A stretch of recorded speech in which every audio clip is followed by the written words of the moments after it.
Good morning, good afternoon, good evening, whatever time you are watching this. Welcome back to another episode of the Since I Was Young podcast, all things Heart of Midlothian news, chats, and debates. And joining you as always is myself, Ewen, and Alan. Alan, it's a very nice top you have on there, sir. It's not bad. It's not bad. Yeah. Despite what I said in the last episode that I wouldn't be swayed to buying it, I tripped down to Tynecastle and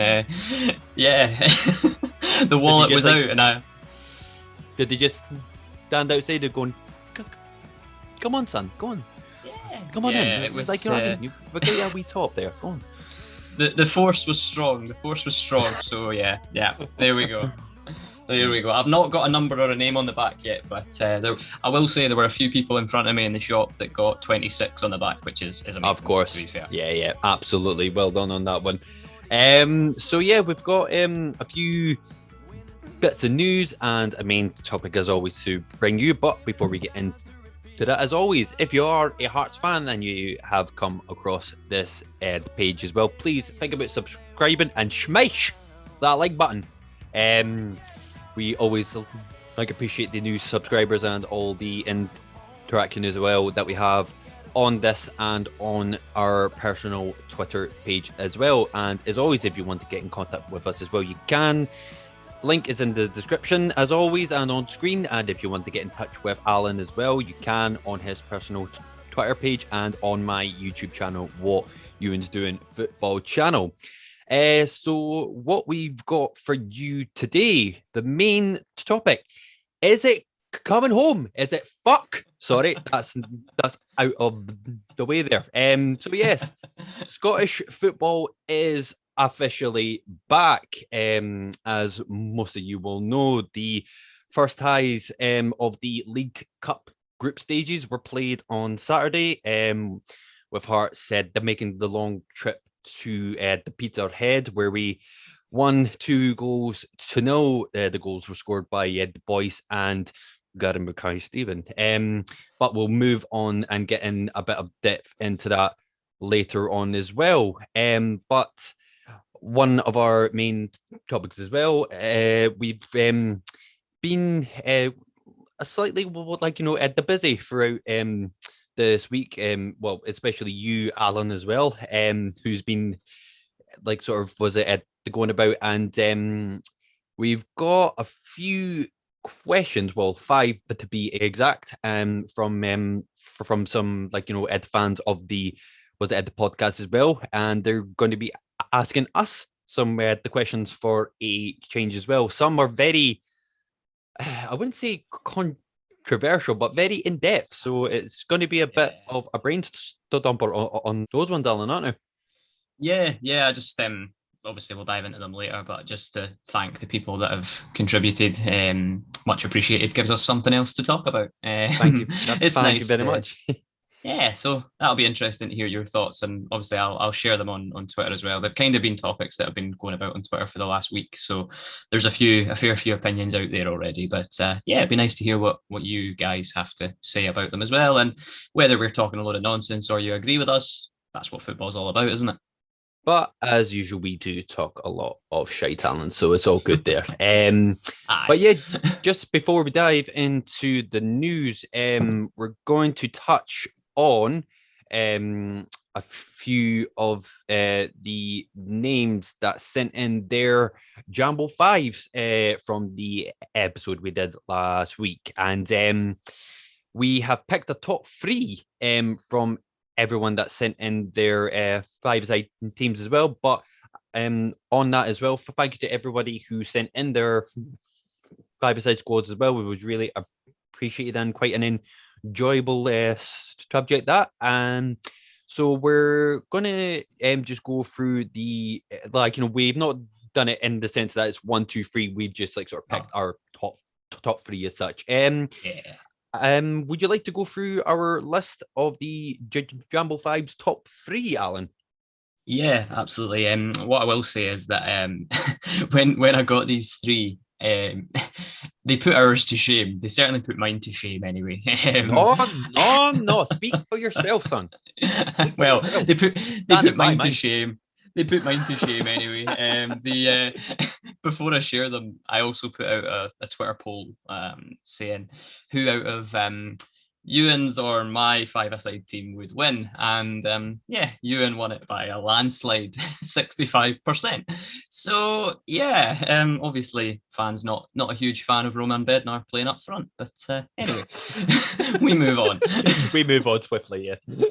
So from the responses that we had, the top three, the first one was sent in by @Kevlar Robertson, Kev on Twitter. His Jambo Fives was Anthony Niemi in goal, Marius Saliukas defence, Colin Cameron, Rudy Scatchell, and John Robertson. So that's one for me. That, to be fair, that is a team. I'm not going to lie on that. yeah. But that's what I said. They put ours to shame. Like, genuinely, they put ours to shame. Well, mine anyway. To be fair, that one does. Was it the Minds as well? So I'll not lie about that one. And then the second place one for me, I know we said we weren't going to do them in a sort of 3-2-1, but the second one for me was sent in by fellow podcaster Daniel McIver of the Perth to Paisley podcast. His Jambo Fives was Craig Gordon in goal, Stephen Presley at the back, Paul Hartley, Rudy Scatchell, and Mark De Vries. The winning Jambo Fives came from everyone's favourite Hearts Twitter account, Amaruso Lets It Run. His 5 was, for me, just the best one out there, despite one of the players being slightly before my time. But in goal, it was Henry Smith. In defence, Michael Smith. Then Colin Cameron, Thomas Flogel, and John Robertson up front.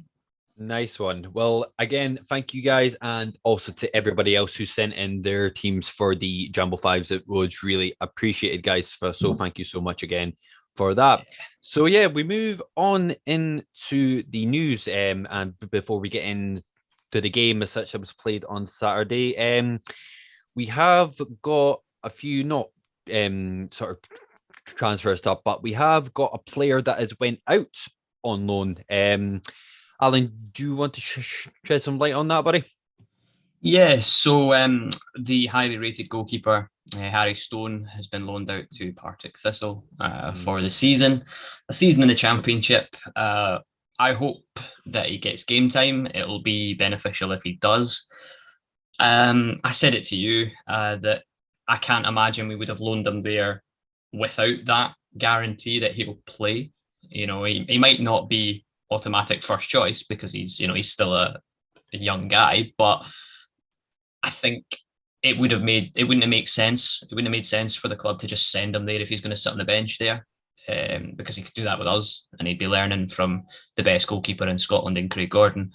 So I hope he goes to Partick and builds on the loan that he had last season in the lower leagues to then obviously take a step up into the Championship is a big move for him. He's been obviously very highly rated as Hearts' future number one. So you want to see him playing at that level, and it'll be good for him, hopefully. Absolutely. I mean, when I read about this much like yourself, Alan, I mean, I was kind of on the side again, going back to my hatred time from when we signed Ross Stewart. Him, it's just what I didn't like about it. Like you said, he looks like he's got so much, the potential to be a future Hearts number one. Now, let's be frank, Ross Stewart is never going to be a Hearts number one, right? So what I can understand absolutely that game time is very important for him, but at the same time, and you mentioned it there, who would be better? So if, say, for example, if he was officially made the Hearts number 2, who better than to actually learn from somebody who's done the exact same thing as him, went from a young age at Hearts, moved up the ranks, and then became one of, if not the best, well, sort of not the best, but one of the best Scottish the goalkeepers ever. Yeah, you know what I mean? Ever. So No, yeah, that was only my sort of, was it yeah. reservations on it. Yeah, and I can understand that. It is one of those that it's kind of divided what people think, and I think they either fall on my school of the argument where it's he's gone out to play games. Yeah. It could be the making of him. That this loan spell at Partick, if he's guaranteed to go there and be number one, that's great. But Yeah, no, absolutely. he might not be, and they played in the I call it the Betfred Cup still because that's just what I know it as the Premier Sports League Cup, whatever we're calling it these days. Yeah.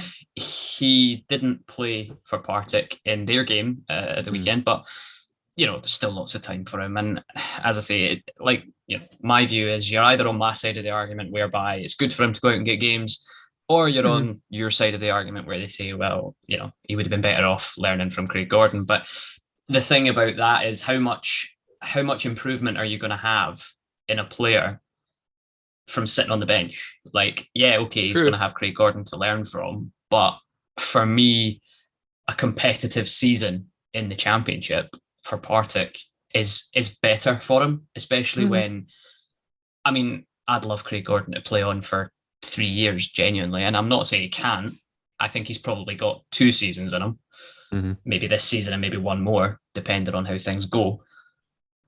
If Harry Stone goes out this season, plays the full season for Partick, comes back at the end of the season, has 1 year with Craig Gordon, and then maybe after that he's ready to go. You just don't know. But yeah, true. It's a big move for him, and I hope that it works, and I'm sure that it will because he's a very talented young goalkeeper.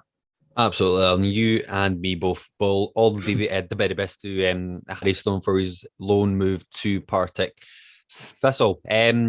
We've got a few new names into the backroom staff, if I'm right in saying as well, Alan.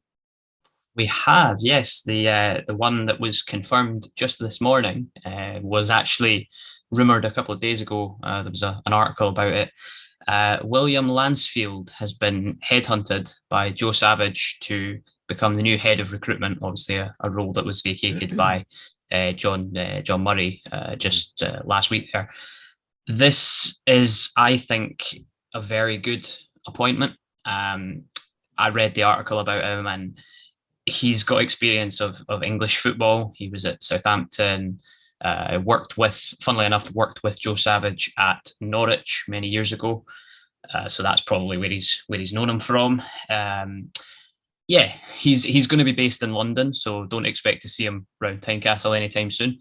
He's not going to have an office or anything like that. But I think I'll go into it in more detail later. But it makes sense, and it's another indication that we're stepping out of the dark ages of dinosaurs at Tynecastle, and we're looking forward, and we're having a few more fresh ideas, which is nice. Hopefully he's got his little black book out and we can sign some players. You and me both again, Alan. But yeah, no, so things seem to be more a bit sort of moving forward in the sense, like you just said there, Alan, because we had John Murray for the best part of 25 years, and granted, there was a few good the players that came in throughout that time, but just as much the amount of shite that came through that front door and all was just absolutely horrendous. But yeah, if this is going to be done in the sense, again, like you mentioned last week as well, Alan, if we're going to be trying to sign players based on more sort of statistics and more sort of stats based as such, then I think it could be very exciting. Very exciting. Yeah. I said it last week when we were speaking about it. That's the way that modern football's going in terms of scouting and recruitment. So it's something that we've been in the dark for a long time. It's nice to see Joe Savage putting his mark on the backroom staff and saying, right, this is how we're going to do it going forward. So yeah, pleasing. But as I say, just it would be nice if he was followed in the door by some players. Yes, exactly. And we will talk about that a bit later on in the episode. We're going to count this as the kind of news sort of segment because we'll be very honest, there wasn't a lot that happened in the game against the Peterhead. I would like to talk about it in some depth, but unfortunately, I did not watch it because I was not prepared to pay a whole 10 sterling pounds for the game.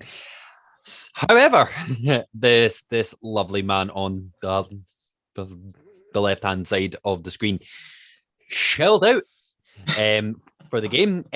So Alan, I'll not talk too much about it, but you could probably put a bit more context on the actual game itself. How like granted, I know it was it the Peterhead, but like the actual was it the game, like aside, how did we look first and foremost?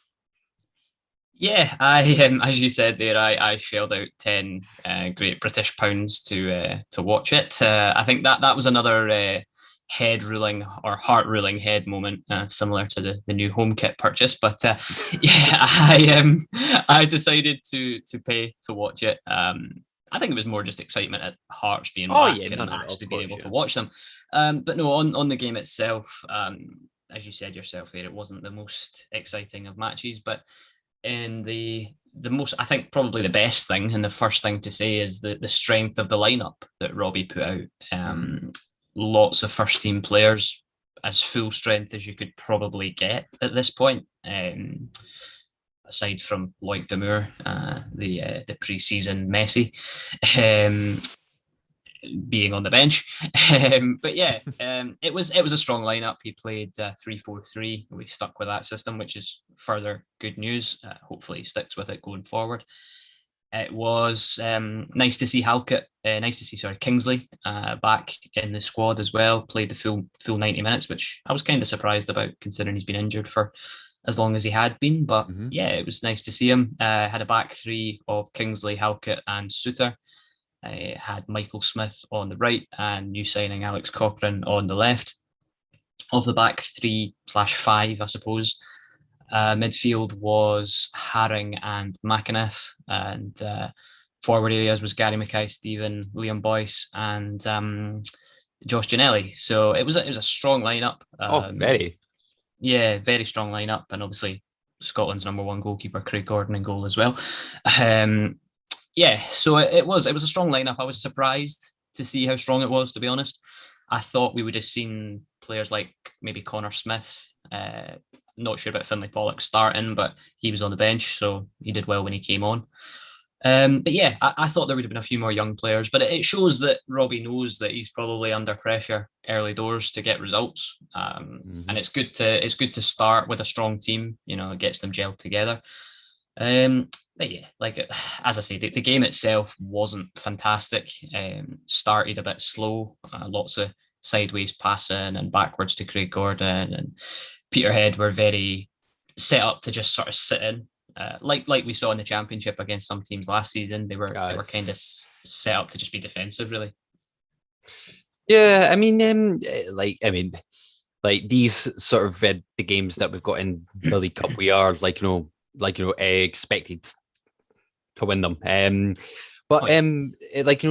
Just a point on there as well, because like you said, I'm not sure how the front three as such were sort of set up, what was it whether it was was it the boys sort of in a number 10 role, and then with and then they would with the Mackay Stevens and Janelli sort of prepare it up, but that sort of I don't want to say was it at the partnership, but that sort of understanding of the boys and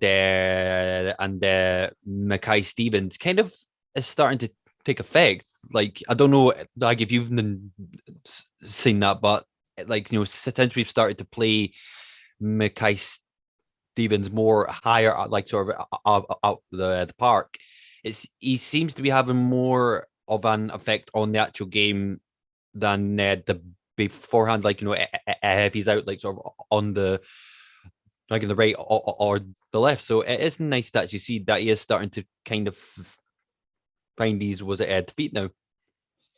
Yeah. I always say about Liam Boyce, the intelligence that man has. He's not a natural number 10. He's not really a natural number 9 either. But he has the ability and the intelligence and the experience to drop into the deep areas, like you say, and be a sort of number 10 and let the quicker players in front of him, bomb on. And there was moments of that in the Peterhead game. The goal that Gary Mackay-Steven scored kind of came from a similar situation. The ball was sort of lifted over the top. The Peterhead defender completely misjudged it. The ball sort of bounced over his head, and Gary Mackay-Steven jumped with him and got ahead of him to the ball. Sorry. Brought it down, beat a couple of defenders, and then put it under the goalkeeper. Boyce had dropped deep to let Gary Mackay-Steven go in behind. So yeah, it's certainly, there is an understanding developing there.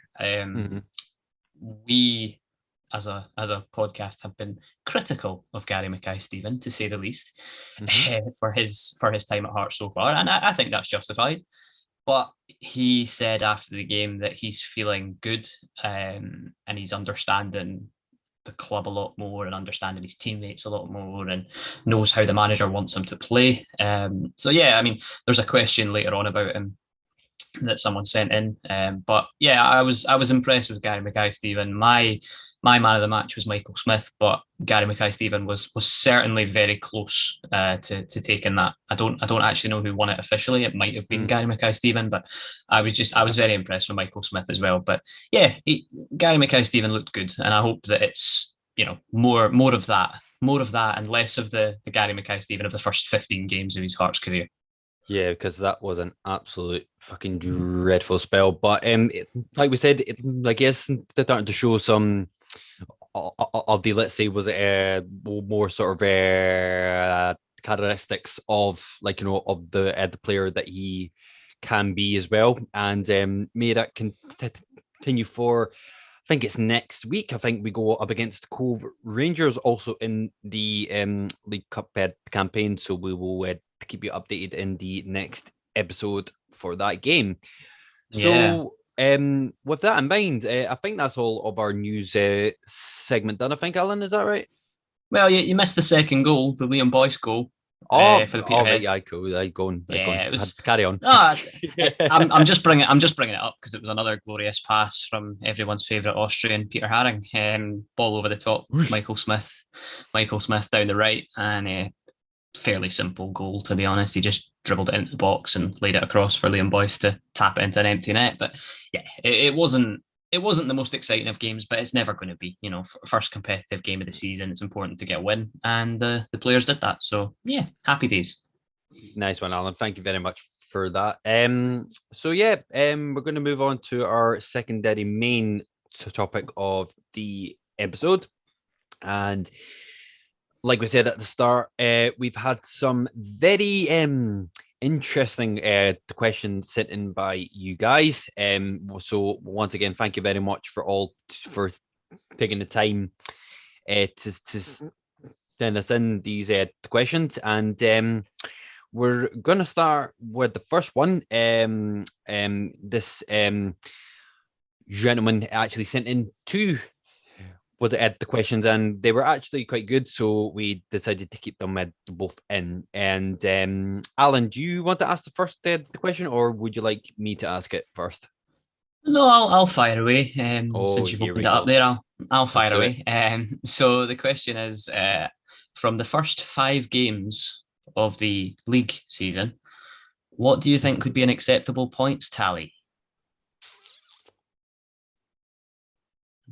See, I don't want to be very just for thinking not to take the teams that will be up against not into account. Because I've not even looked that far in terms of who we're going to be playing in the first 5 games. Obviously, I know that we've got Celtic on the first day of the season, but right. Well, I'll refresh your memory because I've got them written down here. So we've got we've got Celtic on the first day of the season at Tynecastle, obviously. Then we are away to St Mirren, at home to Aberdeen, away to Dundee United, and then at home against Edinburgh's wee team, Hibernian. Right. Now,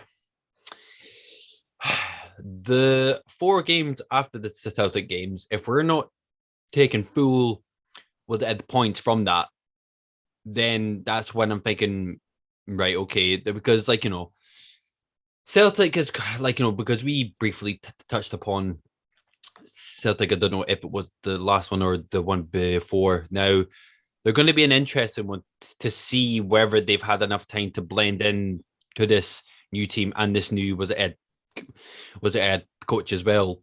Was it Ed Posty? And I'm just if we manage to take a draw out of that, I'll be happy about that. Because obviously, Celtic, whether they're going to continue that kind of unpredictability, throughout last season, then we could have a good chance. But on the other games with St Mirren away, we should take all 3 points from that. I expect this to Yeah. Aberdeen at home, again, they're going to be an interesting one, because they're kind of in the same boat as Celtic as well, where they've got a new sort of the backroom staff, and most likely they'll be bringing in new sort of the players as well that they want. But with that game being at home, you said that?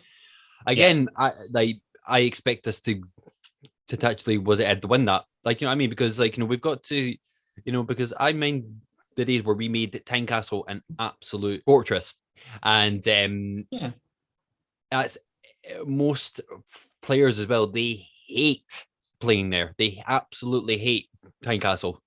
Sort of was it Ed to come and was it Ed to play there?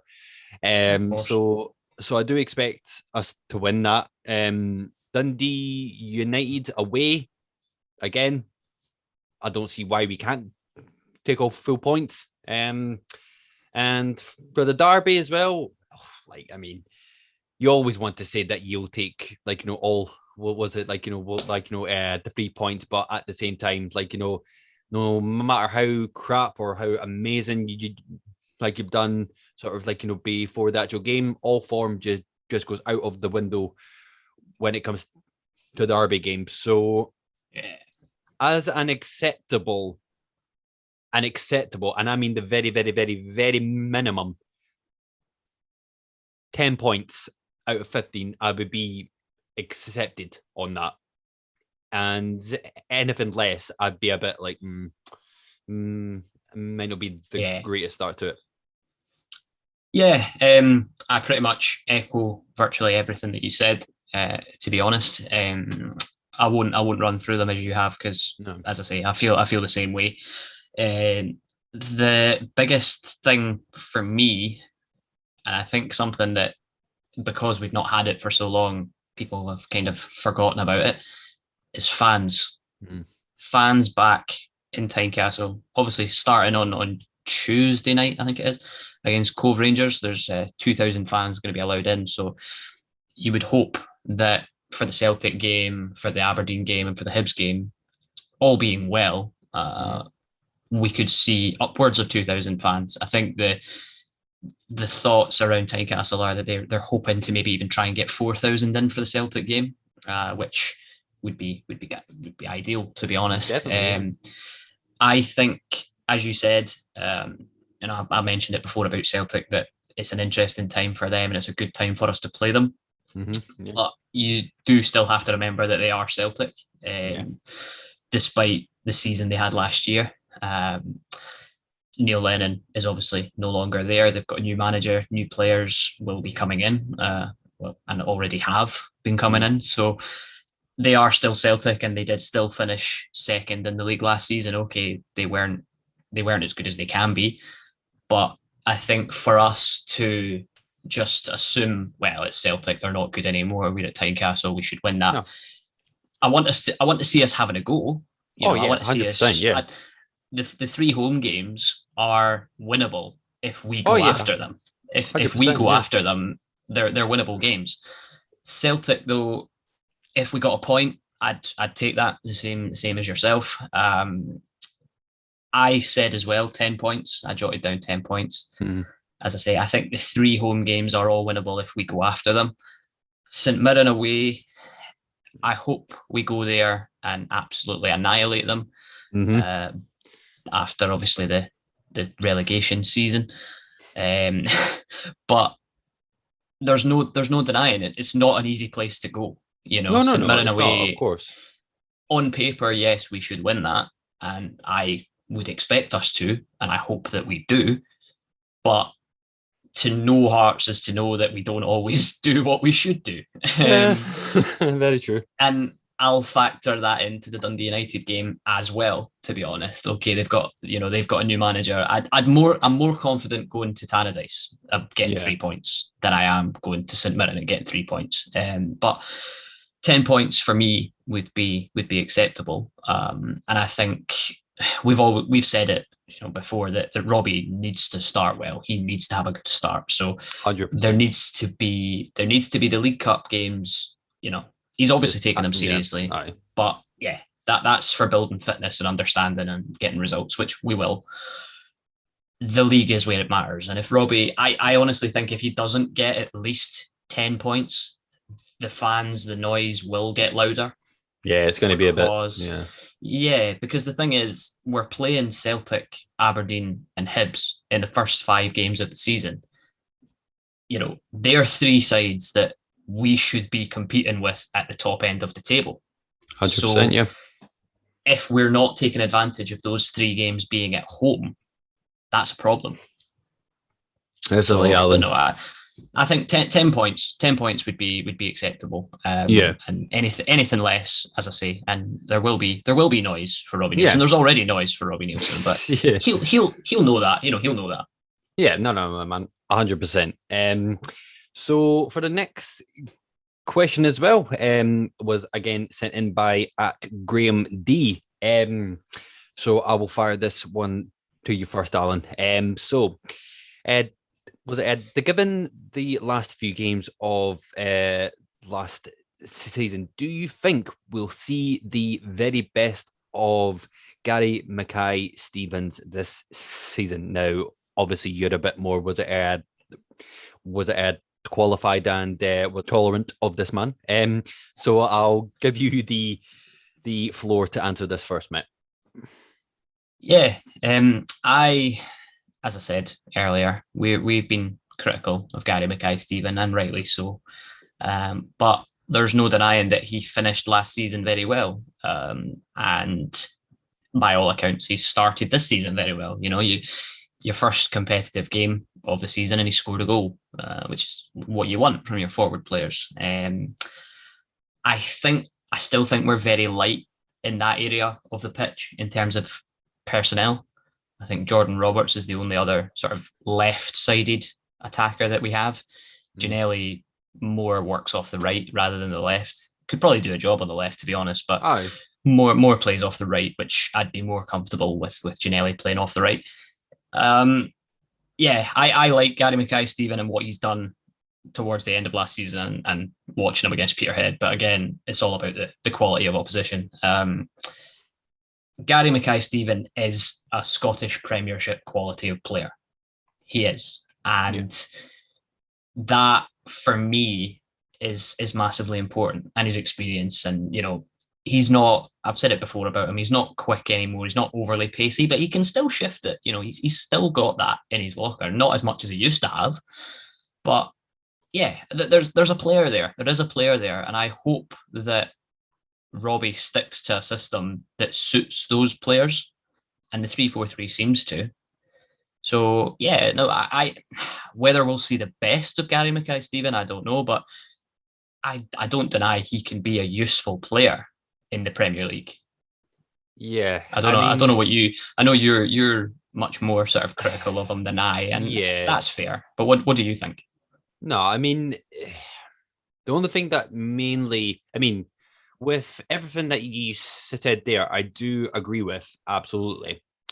But at the same time, the only thing that kind of drags me back a tiny bit is that if it took him, 16 games, not to just kind of score his first goal, because that's that's not really important to me as such, but if it took him 16 games to actually play a good game of football against championship sides, that then kind of puts a bit of, not doubt, but a kind of bit of a concern for me for him, because you mentioned this as well, that he thrives on, was it confidence, like, you know what I mean, once he gets that sort of built up, then he tends to play better. But at the same time, obviously, just as much as for Celtic, this is going to be a very unpredictable season for us as well. Like, we could come out absolutely flying, or it could, like, you know, was it hit the fan very quickly. So, but look, for all as much as like as how much you might think that I don't like him as a player, I actually do. No, I actually do, because, like you said, the last two games of last season and the game we just played on Saturday there, look, he's done well. However, I still think that he's still got a lot to prove. Like, you know, and it's, I mean, what? He's only, sorry, is it like he's 31, or is he? Not in his actually, 30s? Not actually sure how old he is. He feels like he should be in his 30s because he's been around for a long time. Yeah. I'm pretty sure I he's in feel his like 30s. he should be. Let me have a look. But, like, you know, yeah, like 30 years old. Right. So he's still got a few years left in him in terms of trying to be not trying to replicate his best form, but he can, like, you know, he can still do a job. Yeah. But like I said, I still think he'll be part of Robbie's initial like, you know, was it plans, because we have seen that he can do well, but it's just all about sort of the consistency for me personally, you know. Yeah. I mean, just another quick one that just popped into my head. Gary Mackay-Steven right now starts in Hearts' strongest 11. He does, right? Oh yeah. And I'm comfortable with that because I think he can add something, and that's why he's starting. But for me, there needs to be competition for his place. Like I said before, I don't feel like there's a realistic competition right now. No. I like, don't get me wrong, Jordan Roberts, there could be a player there. There could be, but I'm doubtful, to be honest. I don't think I don't think he's good enough. I think he was one of the players that we brought in the championship just to, you know, pad out the squad and give us another option, and it didn't work, so we punted him off to Motherwell. But yeah, I like Gary Mackay-Steven for what he's done so far. It's good that his confidence is growing now, ahead of the start of the league season. But yeah, I hope that we see the best of him. I hope that he proves to be a useful squad option, because we need that. You know, you need that. Absolutely, Alan. Well, it will remain to be seen whether or not it will be at his best for this season. But thank you very much to Graham D for those two questions. It was really appreciated. We move on to the third question. This was sent in from at Perth Hearts. So thank you very much for that, mate. And it actually kind of segues us from the last bit we just talked about there, mate. Does the lack of signing so far concern yourselves? I'll let you answer that one first, mate. Yeah. in short, it does. In short, yes, it does. I can understand why the club are taking their time to sign players, and Robbie Neilson has said it a lot that there's not been a lot of movement in the window yet. Down south, players haven't started really moving about yet, which seems to be the market that we're looking at, which makes sense because obviously Joe Savage and the recruitment people have contacts down south, so it makes sense that that's a market that we're looking at. But my main concern is that we risk missing out on players, and I feel like we already have missed out on players that could have been good options for us. Mm-hmm. I think there was a boy, his name escapes me now, but he was in the championship last season. God, what's his name? Anyway, he's gone down. He's a midfielder. He's gone down south already.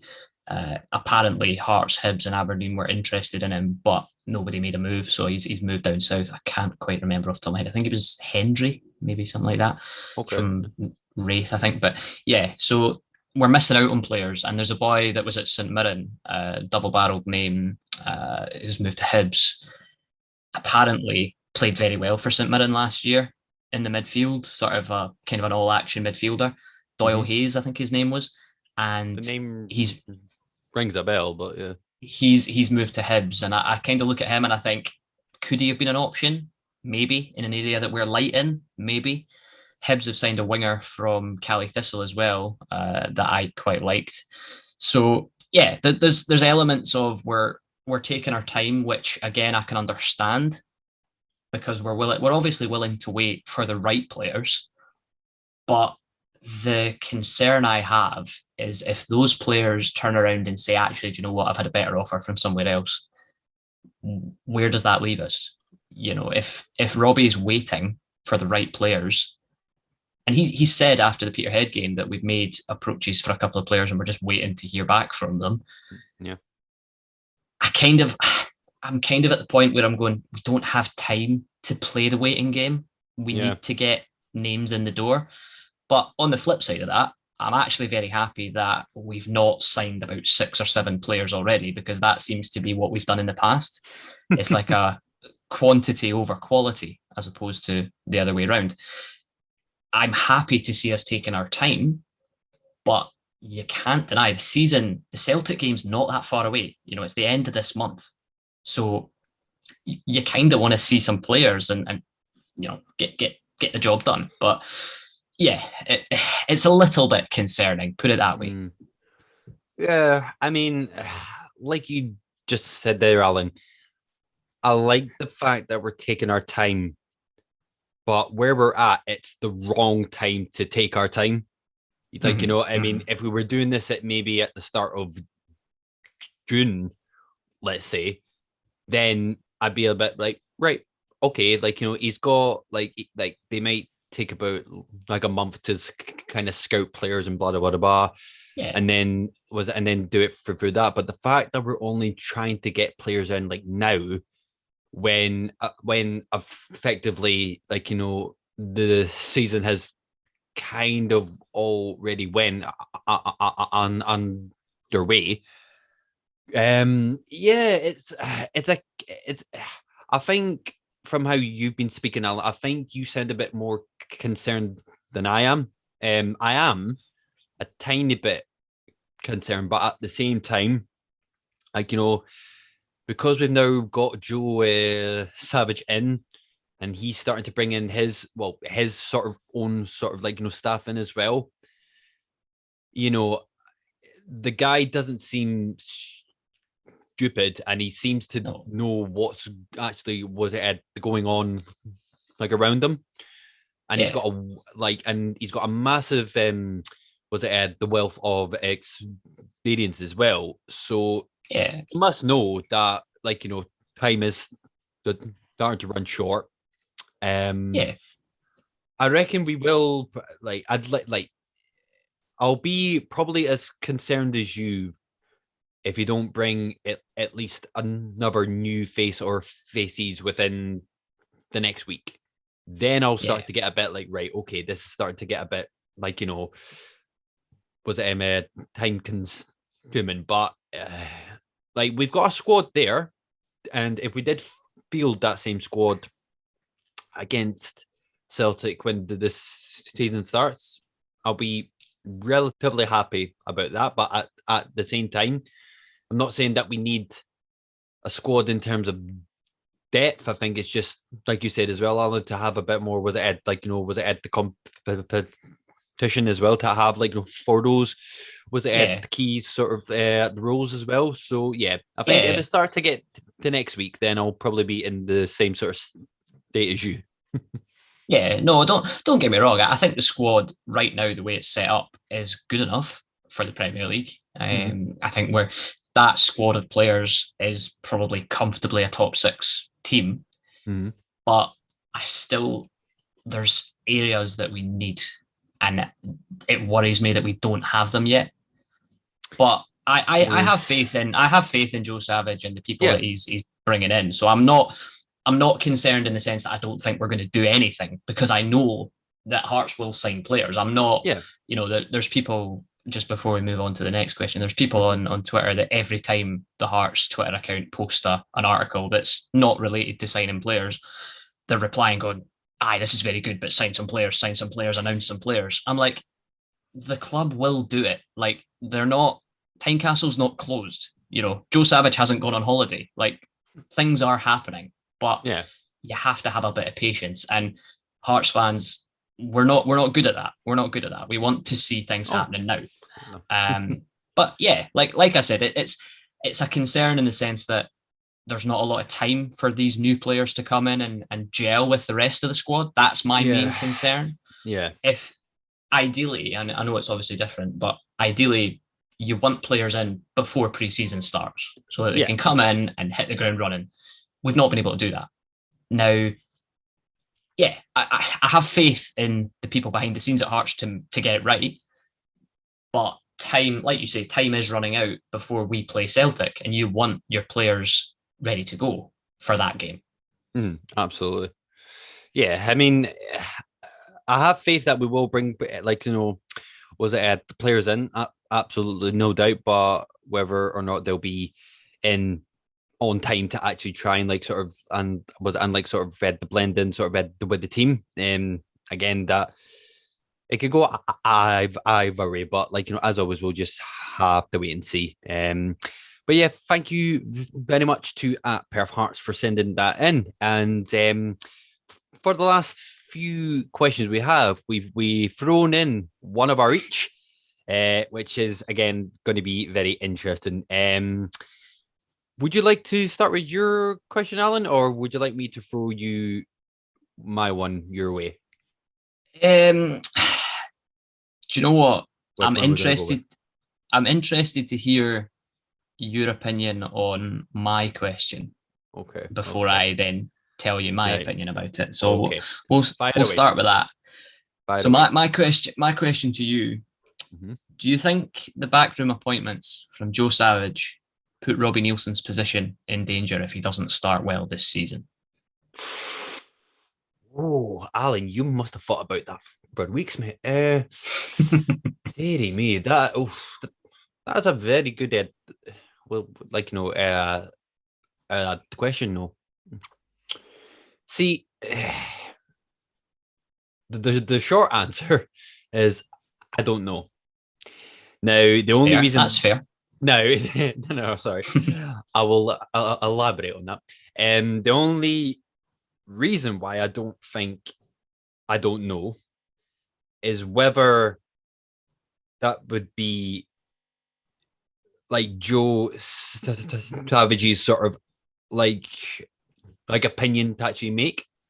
Now, obviously, I know that the buck stops with Anne Budge, and it's her sort Does of. It though? Does it though? Come on, I fully understand. Right? No, right. Okay. No, I'll let you go. No, let you go. Because I'll let you. I just want to chime in. Sir. Patience. You just was it proved your point, mate. No, was it the patience at all?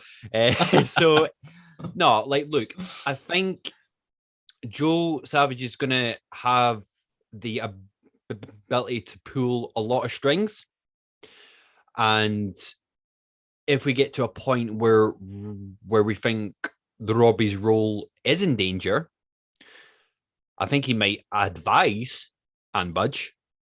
However, I don't think, and this is only my sort of the point of view, but I don't think he would make the final decision if ever a time would come, because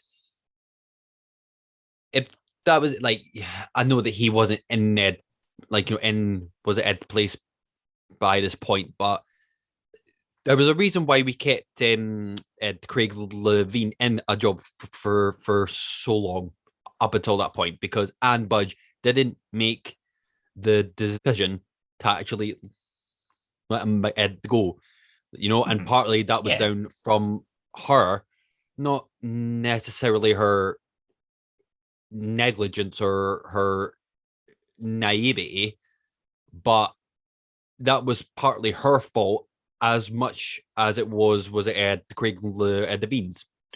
Yes.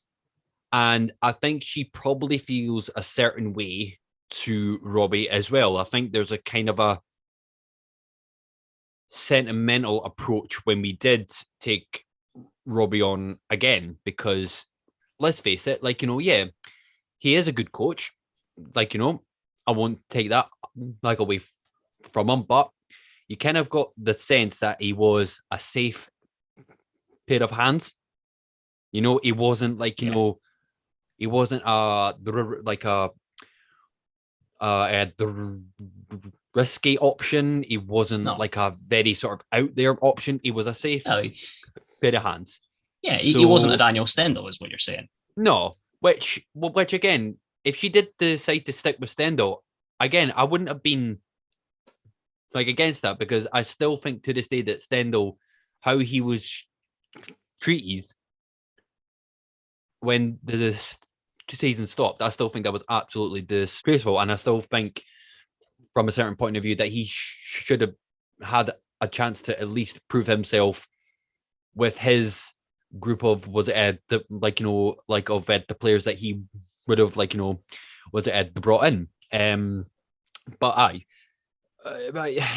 don't, like I said, I don't think that'll be Joe Savage's role to actually play if it comes down to it. But again, that's only my opinion. I think if the results don't show, of course, that's going to be the problem. But I don't think that'll be Joe Savage's role or opinion or or his decision to actually make. Advise you, yes. Make, no. That's what I think. Fair enough. No, fair enough. Fair enough. I'll throw my 2 cents at it for you. Mm-hmm. Personally, for me, I like what Joe Savage is doing. Yeah, I do as well. I think that what people don't kind of see in what he's doing is he's undoing all the years of Craig Levine being the only voice. The only voice on the footballing side has been Craig Levine for years. Yeah, 100%. It goes back to even when Anne Budge took control. She said she has no idea about the footballing side of a football club. Yeah. She came into Hearts to save the business side with her knowledge and her experience, and she did that. She gave Craig Levine the responsibility for the footballing side, and he took advantage of that. He took advantage of that. He did every role. He did director of football. He did manager. He did everything because he was allowed to. Football doesn't work like that now. Football now, and you see it yourself, and this is my point. In football now, a manager is either called a manager or a first team coach. That's how it works now, right? Mm-hmm. Yeah. I think what Joe Savage is trying to do by bringing in recruitment people, and Joe Savage is taking control of player contract negotiations, and he's involved in all that. I think what they're doing is they're setting this up so that Robbie Neilson's job is simply work with the first team. That's it. Take them for training, take them on a match day. That's it. Mm-hmm. You can be involved in player recruitment. You can suggest the type of player you want for Hearts because you're the manager, of course, you're going to have that. But he's going to say to his recruitment guy in London, or Joe Savage is going to get his little black book out and say, right, you want, say, for example, you want a midfielder, right? A creative midfielder. That's what Robbie Neilson wants. He'll go to Joe Savage and say, right, that's what I want. Go and find me that. They'll go away, they'll find that player, and they'll give him to Robbie Neilson, and they'll go, right, you asked for him, there you go. That's it. I just think that all of these people that are being brought on board are being brought on to make Robbie Neilson's job easier. And to that end, if he doesn't deliver, it makes it easier for Joe Savage and Andrew McKinley, who I believe, because Anne Budge, I know you're right, Anne Budge will still have a say because she's still involved, but she herself said she's stepping back from the day-to-day operations. So she'll still have a voice, but it'll be quieter. Andrew McKinley is the CEO, Joe Savage is the sporting director. Those two will have the louder voices at Hearts. And if Robbie Neilson isn't producing the goods and if the results and performances are not good enough, they will say, look, we've made your job easier. We've taken these responsibilities off you. Your job is just to work with the first team and you're not doing it. So for me, that makes Robbie Neilson's position in much more danger because it's easier to replace him now. Because they don't have that attachment, like you were saying about Anne Budge with the sentimental reasons and all that. And you're absolutely spot on with that. That's why Craig Levein lasted as long as he did. But for me, these two guys, Joe Savage and Andrew McKinley, they don't have that. They've been brought into Hearts to make the tough decisions. And if they need to, they will. Interesting, Alan. My God, I took that all in there. My God. I told you it's a really cracking question, to be fair. I'm gonna kind of play devil's advocate now, right? So right now, I'm not saying right because I'll be honest, right? I had never heard of Joe Savage ever before he came in Hearts, right? No. But once I did a bit of was it the research, I found out that he was it Norwich and a few other teams as well. I thought, oh, right, okay, this seems like a guy who knows what he's doing. And I know I've made the videos about him, and I'm not trying to defend him, but just for the argument's sake, right? So for Robbie now, if it say that it happens from how you're saying that his main objective is solely just to focus on the first team, and if there's signings or a particular kind of player that he wants, whether that be what you said, or if it's a striker or a centre back or blah blah blah blah. If he says so to Joe Savage, right? Okay, here's who I want. Go in to get me one. Who's to say, right? And whoever we were to bring in, right? Who is to say that if, say, the team doesn't perform well, or if a certain the player that we bring in doesn't perform well, and then that kind of spreads for the whole team, who's to say that that's on the Robbie? Because I've said it before, right? When it comes down to a team and its results and it's at the performances, it falls down. Was it to the coach? Yeah, absolutely. Yeah. Yes. Whether or not I disagree with that partially, because I genuinely think that coaches and managers kind of complement one another, and I partially don't agree with the fact that if a team is playing well, the players tend to get more the positive sort of side of it. But then if a team is playing bad, it's automatically the coach's fault, which I don't agree with it entirely. Yeah, they should take some of the blame, absolutely, but I think there's other factors to throw in. But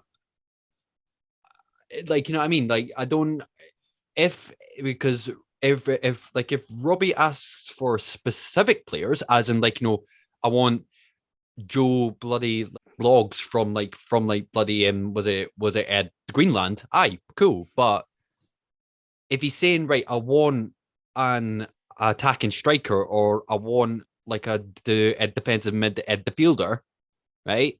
That's not to being specific, but I know that's what Joe Savage is there to actually do. Yeah, But who's to yeah, but say that that's his But who's to say that his judgment will be 100% spot on? no, Like, it won't be. It won't be.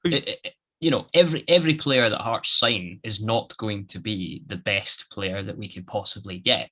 I'm not suggesting that, but statistics is the way that new scouting and recruitment is done. Aye. And no, of course. which is why I think Robbie Neilson will say to Joe Savage, go and find me a defensive midfielder, go and find me a striker, go and find me a winger. Joe Savage will then go to his network of people and say, right, this is what the manager wants. Find us the most suitable and realistic targets. Find us the most realistic, suitable players to bring in to make that happen.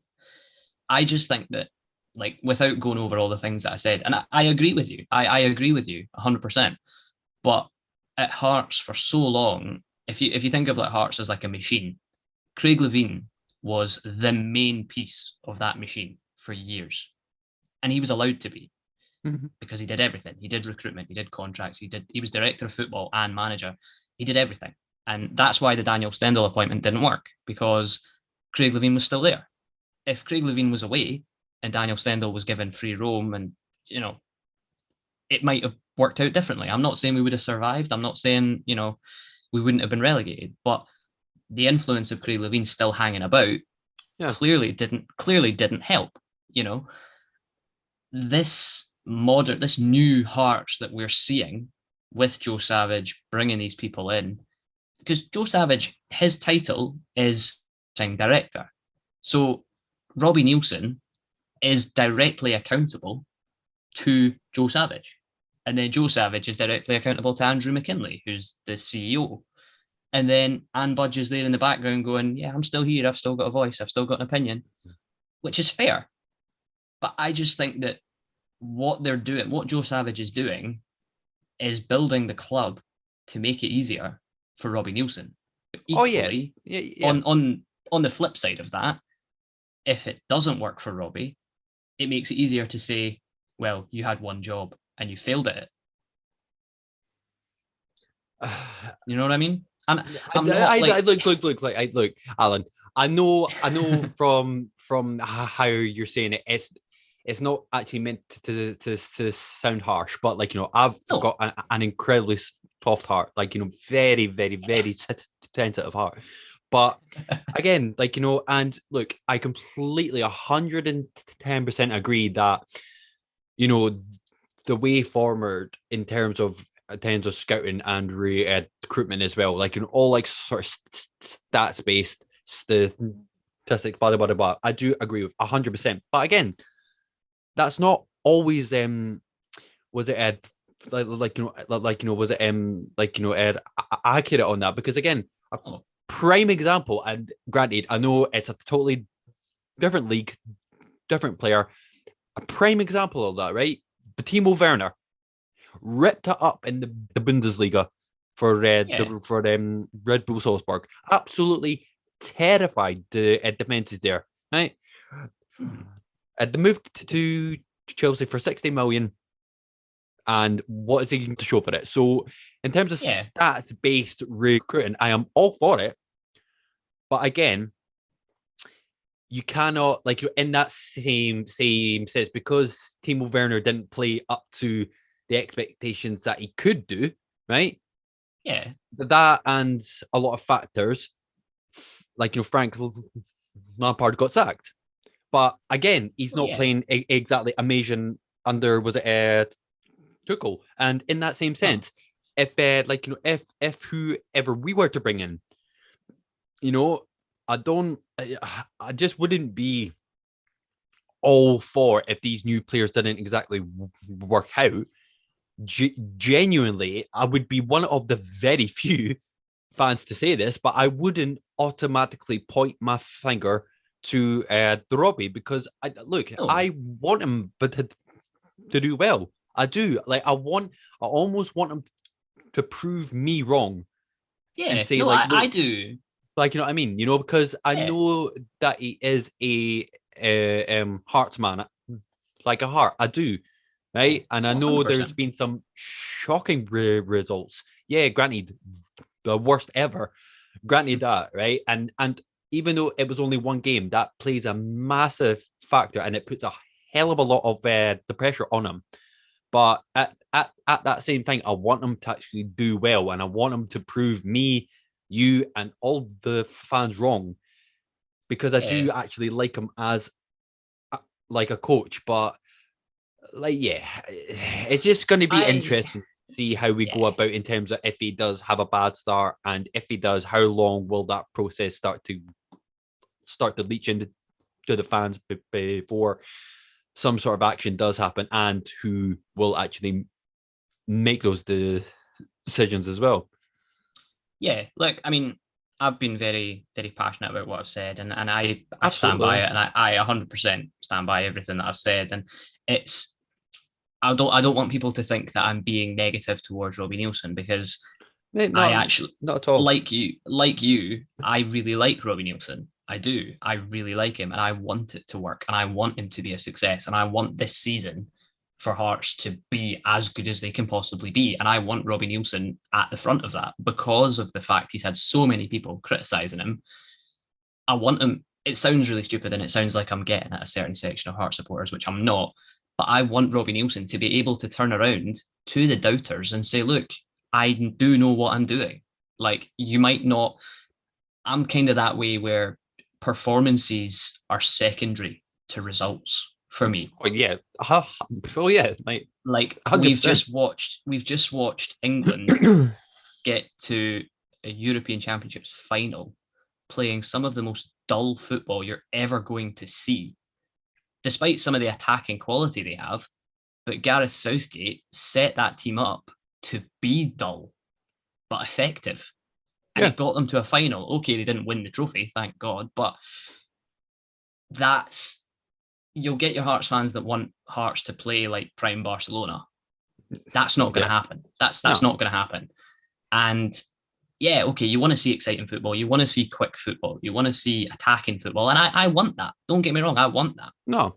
But if on the opening day of the season against Celtic at Tynecastle, if we're passing it backwards and forwards from Craig Gordon to Craig Halkett to, Michael Smith, and triangles in defence and being dull, yeah, Robbie Neilson will get slaughtered for that, Mm, because we want to see us having a go. And like you were saying about Joe Savage having that accountability if signings don't work, we won't see that until we've signed more players and there's more evidence of that. Right now, we've brought, like, the signings that Joe Savage has had an influence in so far. The biggest one is Aaron McAnuff. mm, And because he was brought in from the Irish leagues and Joe Savage had looked at him for Preston while he was there. So Joe Savage clearly knew about Aaron McAnuff. He clearly thought, right, this is a player that could do something at Hearts. mm. And there's a player there. There is a player there. I'm not saying that Aaron McAnuff's been a successful signing, because we've not seen enough from him yet. But we won't know how effective Joe Savage's statistical recruitment is until there's more players brought in. Yeah, And then if the majority of the players that Joe Savage in this new statistical approach brings in, if they're not good enough, then Joe Savage is the accountable one. And that's then Andrew McKinley, the CEO, that's his call to then say, look, you're wasting the club's money with these players. yeah, So it doesn't all fall on Robbie. But to summarize, I think that, going back to the question, does it make Robbie Neilson's position in more danger? I think it does, because he's a much smaller influence than Hearts managers have been in the past. yeah. I do agree that it does make his role slightly a bit more under pressure. However, I just think you've got to take it into account factors that might not like people might straight away might put on him, but at the same time, I think you've got to actually look a bit in more depth and in a bit more detail as to why these sort of factors might be put on him, but in the Yeah. retrospect, is not actually his fault as such. But No. Yeah. that kind of brings me neatly, to say the least, onto my was it a like sort of bed question for yourself, and just from what we've just talked about, it is the ultimatum question that you'll have now. So my question for you, Alan, do you think Robbie will be the manager at the end of the season, or in retrospect, do you think that he will be the manager all season? See, that this is going to just, people are just going to think I'm slating Robbie Neilson here, but I'm not. I don't think he will be. Really? I think between January and the end of the season, I just think that he'll go. And I'm basing that off purely what I'm seeing from the way the club's being rebuilt in terms of behind the scenes. I hope, and I've said it, I hope that he is the manager at the end of the season, because if he is, it means he's been successful and it means that he's achieved the objectives that have been put there for him. But, without going back into what I said, the club is being built differently behind the scenes. And Joe Savage and Andrew McKinley are two guys who Robbie Neilson is now accountable to. He's still accountable to Anne Budge, don't get me wrong. She's still at the top of the tree, but her voice is quieter. Andrew McKinley and Joe Savage are the two football men that are going to take the club forward when Anne Budge is not that main influence anymore. And like you said yourself, the emotional attachment to Robbie Neilson, the emotional attachment to Craig Levein is why they were still there for as long as they were. Andrew McKinley and Joe Savage don't have that emotional attachment to Robbie Neilson. Aside from him being the manager, if it's not working, they'll make that tough decision and they'll say, right, this club deserves better. We're giving you the tools to be better and you're not doing it. But that being said, I hope, and I want Robbie Neilson to still be in charge at the end of the season, but my gut feeling is that he won't be. Interesting. Very interesting. I'll be honest, that's not actually what I expected you to say, Alan. Don't get me wrong. I hope that he is. I hope that he is still the manager at the end of the season, because it means he's done well. Yeah, I mean, look, I think obviously, look, if we get to Christmas, and if we're sitting in like maybe save like 7 or 8 downwards, then I think some sort of action has to take place. However, and it's a big however, obviously he said that his goal for the side for the new campaign was top 6. Now, I was one of the people that said, I don't particularly agree with that. I reckon we should be aiming for at least the top 4, and challenging the likes of Rangers and Celtic and Hibs and Aberdeen as well, but I don't know why. I know you keep saying that, we've brought in these the people to actually make these tough decisions, and I do agree that Anne Budge is not going to have the most loudest voice when it comes into bringing these new, the people in. But I genuinely think unless the results cancel that out in terms of if we are playing badly, then of course it's kind of going to be a no the brainer. But I think if we're doing the very bare minimum, and I mean the very bare minimum, I think I'll stay. Because, and again, I know that you keep saying that Anne Budge won't have much of a voice as her time kind of almost comes to an end where we get like sort of closer to like the club like sort of bit going into the hands of the foundation of Hearts. But at the same time, let's just say, for example, if Joe Savage goes to McKinley and says, "Look, blah blah blah blah, I don't think it's like the working out with the Robbie. Me personally, I'm not seeing much like improvement. Yada yada yada." And then if he says, "Yeah, I do like agree," I think if Anne budge, because of course she will have to be told that this is happening. But just to factor in, if we're still doing the very bare minimum, she will still have the power to say, no, that's not happening. No. See, you say that the power won't be in her hands as such, but you've got to still take it into like account. She still owns Hearts. She is the like what I mean. She for the time like sort of like at the beginning, she is in control of the club. Yeah, and you've got to admit, Alan, if we were in the Premiership last season, and if we had that same result against the Borough Rangers in the Scottish Cup, Robbie would have been gone. For any manager, no. See, in that sort of like was it at the position? I think Robbie would have been gone. But because we were getting to the tail end of the season in the championship, where we were almost there to actually sort of secure the championship. And first and foremost, Robbie was ultimately brought in to get us out of the championship. Hence why that was a reason that I don't think he got sacked. No. Because if that was genuinely, Alan, if that was any other manager, right?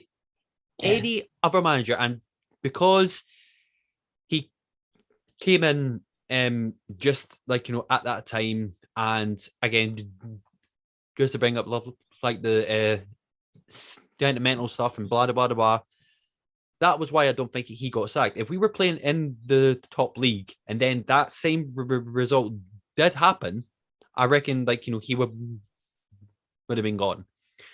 But again, I think I still think that Anne Budge is going to have some sort of say, regardless if she if these new guys have actually came in to take over more of the footballing side of things, to take a bit of pressure off of her to actually make these huge decisions, i.e. to then take off the pressure from Robbie as well to actually focus on just the first team. But at the same time, I think, wrong or right, I think the fact that I mean, contracts in my opinion don't mean that much, because for example, if you've signed a 5-year deal, like sort of at the coach or at the player, like if you're playing shite or if you're playing was it good, you're gonna go like sort of either way. So in my opinion, contracts don't mean much to me, but at the same time, and just to reiterate, and she said herself after the Borough game, Robbie has signed a 3-year deal, and she intends to see that out. Obviously, if we're playing garbage, where we're sitting like sort of like at the bottom half of the league, but I think if we're doing the very bare minimum of what is expected of Hearts, now I'm not saying that I will not accept that. If we're sitting, and if we're sitting maybe 6th or 7th by the time we get to Christmas, I'll be a bit. It's all right, but I want it fucking up there. I still is it all right though? Is it all right? No. I'm not saying it's all right. I'm saying in the sense that it's bad, but it could be a lot worse. Hence the term it's Like, you know what I mean? Yeah, But I get still you. I not. get Like, you. you know what I mean? You know? No, I get you. I just think that the way that the club is being built going forward, Yeah. like you say, Robbie Neilson's got a 3-year deal, and Budge will be handing over control to the Foundation of Hearts probably next year at this Yeah. point. I just get the vibes that they're building the club for what comes next. And yes, Anne Budge will still have a say. She will still be a voice because she's still going to be on the board. I think people that think she's going to take her money and ride off into the sunset on a yacht, never to be seen at Tynecastle ever again, are going to be very annoyed because she's still going to be there. She's still going to be there. She's still going to have a voice. But because she's not going to have the controlling stake in the club, that's why her voice Yeah. isn't going to be as loud, which is a good thing. Is a good thing because the club needs to go in a new. The club needs to go in a new direction. It needs to. This is a new Hearts that we're witnessing, and 100%, yeah. If, like you say, if we are, say, mid-table, bottom half come January or Christmas, I think Robbie's position will be in serious question because we know Robbie Neilson's style of football is not fantastic. It's not exciting. It's not exciting to watch, right? No. So I just think that, as I said, Joe Savage and Andrew McKinlay are two guys that don't have that emotional attachment and will be able to say to Robbie Neilson, we've appointed all of these people in this framework behind you to make your job easier. Your number one job is to get results with that team. I don't think Joe Savage and Andrew McKinlay are going to be particularly fussed how the team plays. They're not going to say, we want you to play attacking football. We want you to be expansive. Because that's not Robbie Neilson's game. He's not capable of that. Yeah. But they're going to look at it and say, right, Robbie, at the start, they'll have sat down already and had this conversation about where they want the club to be and where they expect the club to be. If he's not doing it, regardless of the players we bring in and who brings them in, if Robbie Neilson is not delivering, he will get let go. And that's football. That's how it should be. The Hearts manager's job for so many years has been the safest seat in Scottish football because Anne Budge has had that emotional attachment to Craig Levein, to Robbie Neilson, even to Daniel Stendhal, even to Ian Cathro. That experiment didn't work either. But there needs to be pressure put on a manager. And that, I think, is what we're building towards. And that, for me, puts us in a position to say, well, look, if it's not working, as much as I love Robbie Neilson, and I will forever love Robbie Neilson, if it's not working, out you go, son, out you go, and go and get a job somewhere else. And we'll look for a manager that the people in charge of the club believe in and can do that job. Because if Robbie's not doing it, he doesn't deserve to be there. But all that put into context, back to the question, do I think Robbie Neilson will be at Hearts at the end of the season? I don't. Do I hope that he is? Yes. Because if he is, he's been successful. And that's what I want. There's part of me that doesn't really care who's in the manager's job, as long as the team is successful. That's my aim, and that Hearts fans should all think the same way. It doesn't matter who's in charge, as long as we're achieving the goals that we set for ourselves. Fair play, Alan. Fair play. Like, I don't know, like, about you, but it's getting hot in here. Jesus. It's a very, very interesting topic of conversation, and definitely it's dividing in terms of people that like Robbie Neilson and people that don't. And yeah, it's an interesting one. It'll be interesting. I'll open it up to Twitter. It's kind of already sort of done the rounds and the last week or two, which is why I threw it in as a question. But literally, there's a lot of layers to it, and I just think that people need to get used to this new Hearts because we've not had it like this for a while. Head of recruitment, head of scouting, head of performance. We've not had these roles before. This is new. This is new. This is modern, and this is the way we should be going. But equally, if it doesn't work, and if signings we bring in are absolute dogments, then Joe Savage will be accountable for that. Yeah. Which is the way it should be. No. Like, mate, I absolutely agree. That like I said, and you read the question, like, sort of for me beforehand. I think that's going to be the only kind of what's the word, sort of disadvantage for Robbie, is that we're not like, so let's say we get halfway through the season and he's not done well by the players that they've brought in as such. We're not exactly going to find out, right? So if say was at the Robbie were to get sacked, let's say halfway through the campaign, and then we bring in somebody else new to see that if he can improve on these players, and then if they don't do like a good job, then I think Robbie would have lost his job not primarily through entirely his own fault, if that makes sense. Like, what I'm trying to say.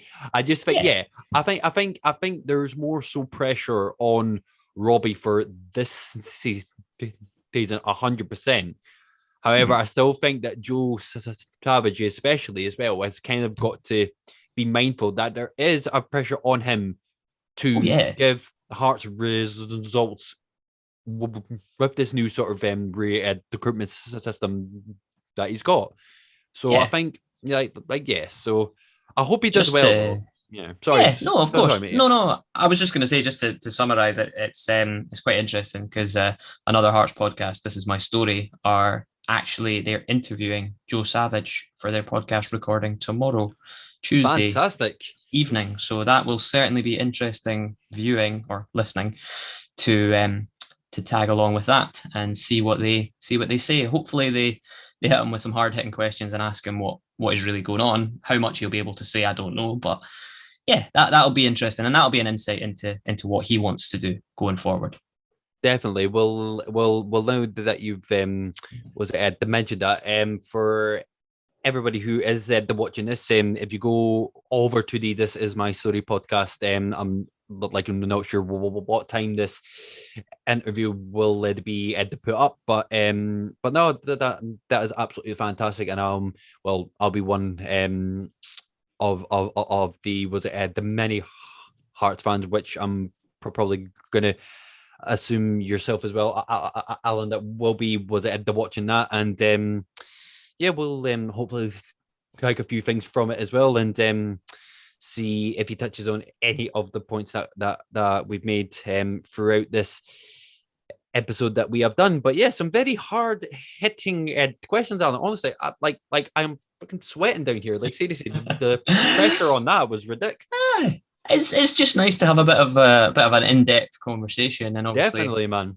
we have differences of opinions as well, despite being mates for as long as we have been. It shows that you can disagree on things, but we come to a reasonable conversation, don't we? Let's was it to go with that, Alan? Yeah, no, I'm only kidding. Of course we do, mate. Of course we do. But like you said yourself, we will put this to another the poll on our Twitter page. Let's see if I can make it 2 out of 2. Do you think that Robbie will be here all season, or do you think that we will have somebody new in charge throughout the season campaign of 2021? So I think that is everything to wrap up for, because I need to get myself a shower after that. GD me. But you've been grilled, sir. You've been grilled. Grilled you and me both, but it equally as well. It's quite a hot day, and if you don't as well, being ginger and being out on a hot day is not a good mix. We just tend to find the shade more than the sunlight. You know what I mean? True. But, exactly. But as always, guys, thank you very much for watching this episode of the Since I Was Young podcast. As always, if you want to get in touch, you can do as well. Link in the description and on screen as well for the SIWY pod over on Twitter. And if you want to get in contact with us as well, you can. You've got the personal Twitter link to Alan's page again in the description, and What Ewan's Doing football channel, which is my personal one for all your footballing shirt needs as well. So as always, thank you very much, Alan. Always a pleasure as always. But just don't grill me too hard next time, eh? Well, we'll just talk about the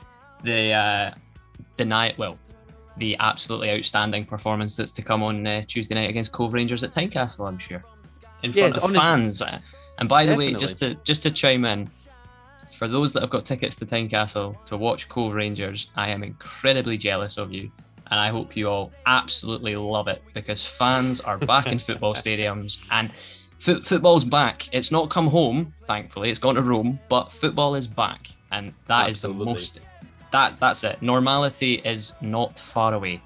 Absolutely, and we can only hope as well, because I'm sure that we'll be in the queue amongst many fans to get in line for tickets for, depending on what the restrictions are. But the Hibs game is going to be where it's at. The Hibs game is going to be where it's at. But again, we'll talk more about that in the future episodes to come. But as always, guys, thank you very much for watching, and we will see you in the next one of the Since I Was Young podcast. You take care. Bye for now.